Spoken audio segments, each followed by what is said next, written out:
Hey everyone, welcome back to my new video. ಇವತ್ತಿನ ವಿಡಿಯೋದಲ್ಲಿ ನಾನು ಗೃಹಲಕ್ಷ್ಮಿ 16ನೇ ಕಂತಿನ ಬಗ್ಗೆ ಮಾಹಿತಿಯನ್ನ ಕೊಡ್ತಾ ಇದ್ದೇನೆ.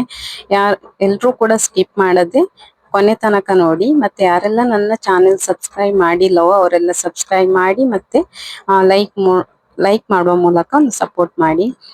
ಈಗ ಗೃಹಲಕ್ಷ್ಮಿ 15ನೇ ಕಂತು ಎಲ್ಲರಿಗೂ ಕೂಡ ಬಂದಿದೆ. ಇನ್ನು 16ನೇ ಕಂತಿನ ಬಗ್ಗೆ ಮಾಹಿತಿ ಅಂತ ಹೇಳಿದ್ರೆ, ಲಕ್ಷ್ಮಿ ಹೆಬ್ಬಾಳ್ಕರ್ ಮೇಡಮ್ ಅವರು ರಸ್ತೆ ಅಪಘಾತದಿಂದಾಗಿ ಸ್ವಲ್ಪ ಹಾಸ್ಪಿಟಲ್ ಅಲ್ಲಿ ಇದ್ರು. ಸೊ ಅವರ 1 ತಿಂಗಳ ರೆಸ್ಟಿನ ನಂತರ ಅವರು ಕೊಟ್ಟಿರುವಂತ ಮಾಹಿತಿ ಏನು ಅಂತ ಹೇಳಿದ್ರೆ, ತಾಲೂಕು ಪಂಚಾಯತ್ ಥ್ರೂ ನಾವು ಹಣವನ್ನ ಜಮಾ ಮಾಡ್ತೇವೆ ಅಂತ ಹೇಳಿ. ಅಂದ್ರೆ ಅದಕ್ಕೆ ತುಂಬಾ ಜನರು ಕೂಡ ನೆಗೆಟಿವ್ ಆನ್ಸರ್ ಅನ್ನು ಕೊಡ್ತಾ ಇದ್ದಾರೆ. ಯಾಕಂತ ಹೇಳಿದ್ರೆ ತಾಲೂಕ್ ಆಫೀಸ್ ಮುಖಾಂತರ ಹೋದ್ರೆ ಕ್ಯೂನಲ್ಲಿ ನಿಂತು ಹಣ ಪಡ್ಕೊಳ್ಬೇಕಂತ ಹೇಳಿ ಕೂಡ ಎಲ್ಲರಲ್ಲಿ ಕೂಡ ಒಂದು ಡೌಟ್ಸ್ ಬಂದಿತ್ತು. ಅದರ ಬಗ್ಗೆ ಕೂಡ ಕ್ಲಾರಿಟಿಯನ್ನ ಕೊಟ್ಟಿದ್ದಾರೆ. ಯಾಕೆಂತ ಹೇಳಿದ್ರೆ, ಈಗ DPT ಮೂಲಕ ಯಾವ ರೀತಿ ಹಣವನ್ನ ಜಮಾ ಮಾಡ್ತಾ ಇದ್ದಾರೋ ಅದರಿಂದ ಒಟ್ಟಿಗೆ ಎಲ್ಲಾ ಕಡೆ ಒಂದು ಟೆಕ್ನಿಕಲ್ ಇಶ್ಯೂ ಇಂದಾಗಿ ಕಳಿಸ್ಲಿಕ್ಕೆ ಕೆಲವೊಂದು ಕಡೆ ಆಗ್ತಾ ಇಲ್ಲ. ಆದ್ದರಿಂದ ನಾವು ಏನು ಗೃಹಲಕ್ಷ್ಮಿ ಹಣವನ್ನ ಹಾಕ್ತೇವೆ ಅಂತ ಹೇಳಿದ್ದೇವೋ ಅದೇ ರೀತಿ ಹಾಕ್ತೇವೆ. ಬಟ್ ನಾವು ತಾಲೂಕು ಪಂಚಾಯತಿಗೆ ಆಲ್ರೆಡಿ ವರ್ಗಾವಣೆ ಮಾಡಿ ಆಗಿದೆ. ನಮಗೆ ಕರ್ನಾಟಕ ಸರ್ಕಾರದಿಂದ ಏನು ಆರ್ಥಿಕ ಮಂಡಳಿಯಿಂದ ನಮಗೆ ಅಮೌಂಟ್ ಬಂದಿದೆ. ಬಟ್ ಅದನ್ನ ನಾವು ಚೇಂಜಸ್ ಮಾಡಿ ತಾಲೂಕು ಪಂಚಾಯತಿ ಥ್ರೂ ಹಣವನ್ನ ಕಳಿಸುವುದು ಅಂತ ಹೇಳಿ ಅಲ್ಲಿ ಕಳಿಸಿಯಾಗಿದೆ. ಇನ್ನು ಅದನ್ನ ರಿಟರ್ನ್ ಪಡ್ಕೋಬೇಕಾದ್ರೆ ಅಷ್ಟೇ ಟೈಮ್ ತಗೊಳುತ್ತೆ. ಇನ್ನು ಈ ತಿಂಗಳೊಂದು ಕಳೆದ್ರೆ ಮತ್ತೆ ನೆಕ್ಸ್ಟಿನ 17ರಿಂದ ಯಾವುದೇ ಪ್ರಾಬ್ಲಮ್ ಇಲ್ಲದೆ ಅಮೌಂಟ್ ಬರುತ್ತೆ ಅಂತ ಹೇಳಿ ಕೂಡ ಲಕ್ಷ್ಮಿ ಹೆಬ್ಬಾಳ್ಕರ್ ಮೇಡಮ್ ಅವರೊಂದು ಮಾತನ್ನ ಕೊಟ್ಟಿದ್ದಾರೆ. ಈಗ ಟೋಟಲ್ ಆಗಿ ಹೇಳ್ಬೇಕು ಅಂತ ಹೇಳಿದ್ರೆ 16ನೇ ಕಂತು ಎಲ್ಲಿ ಕೂಡ ಬಿಡುಗಡೆ ಆಗಿಲ್ಲ. ಬಂದ್ಬಿಟ್ಟು ಲಕ್ಷ್ಮಿ ಹೆಬ್ಬಾಳ್ಕರ್ ಮೇಡಮ್ ಅವರ ಆರೋಗ್ಯ ತೊಂದರೆಯಿಂದಾಗಿ, ಅಂದ್ರೆ ಅವರಿಗೆ ಹಾಸ್ಪಿಟಲ್ ಅಲ್ಲಿ ಇರುವಾಗ ಯಾವುದೇ ಪ್ರೊಸೆಸ್ ಮಾಡ್ಲಿಕ್ಕೆ ಆಗುದಿಲ್ಲ. ಅದು ಅಂದ್ರೆ ಎಲ್ರಿಗೂ ಕೂಡ ತಿಳಿದಿರುವ ಹಾಗೆ, ಅಂದ್ರೆ ಆರೋಗ್ಯದಲ್ಲಿ ಏನು ಏರುಪೇರಾದ್ರೂ ನಮ್ಮ ಕೆಲಸವನ್ನು ಯಾವುದನ್ನು ಮಾಡ್ಲಿಕ್ಕೆ ಆಗುದಿಲ್ಲ. ಸೊ ಆದ ಕಾರಣ ಅದನ್ನ ಅವರು ಈಗ ಒಂದು ವೇಳೆ ನಾವು ಯಾವ ರೀತಿ DBT ಮೂಲಕ ಹಣ ಕಳಿಸ್ತೀವೋ ಅದೇ ರೀತಿ ಕಳಿಸುವುದು ಅಂತ ಹೇಳಿದ್ರು ಕೂಡ, ಯಾರಿಗಾದ್ರೂ ಯಾವುದೇ ಅಧಿಕಾರಿಗೂ ಕೂಡ ಅಂದ್ರೆ ಮನುಷ್ಯರು ಅಂತ ಹೇಳಿದ್ಮೇಲೆ ರೋಗಗಳು ಅದು ಇದು ಅಂತ ಹೇಳಿ ಇರುತ್ತೆ.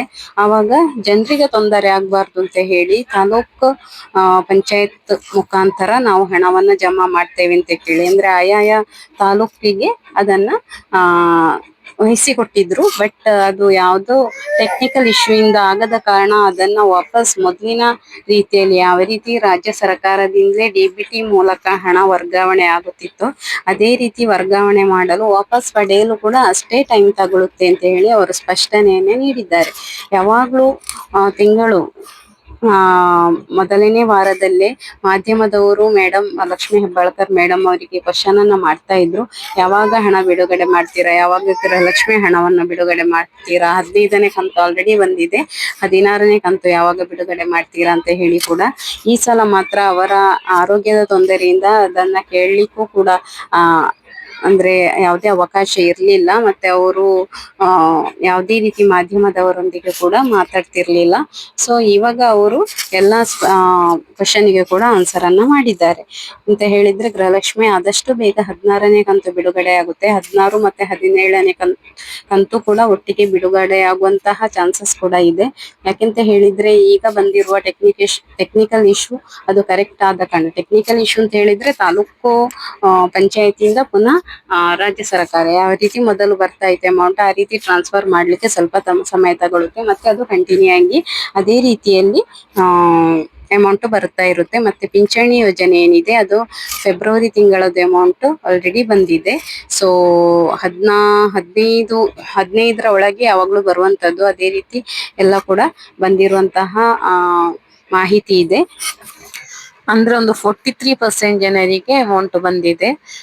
ಉಳಿದ ಜನರಿಗೆ ಇನ್ನು 4-5 ದಿವಸದಲ್ಲಿ ಅಮೌಂಟ್ ಖಾತೆಗೆ ಬರುವಂತಹ ಚಾನ್ಸಸ್ ಇದೆ.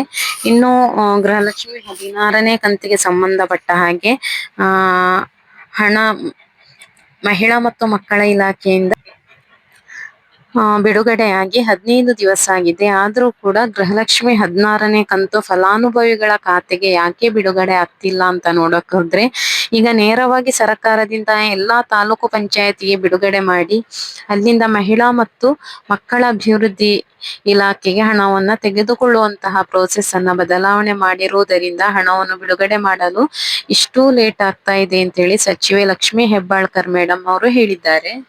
ಅಂದ್ರೆ ಗೃಹಲಕ್ಷ್ಮಿ 16ನೇ ಕಂತಿಗೆ ಸಂಬಂಧಪಟ್ಟಂತೆ ಹಣ ಮಹಿಳಾ ಮತ್ತು ಮಕ್ಕಳ ಇಲಾಖೆಯಿಂದ ಬಿಡುಗಡೆಯಾಗಿ 15 ದಿವಸ ಆಲ್ರೆಡಿ ಕಳೆದಿದೆ. ಸೊ ಆದಷ್ಟು ಬೇಗ ಎಲ್ಲರ ಅಕೌಂಟಿಗೆ ಬಂದೇ ಬರುತ್ತೆ. So thank you for watching.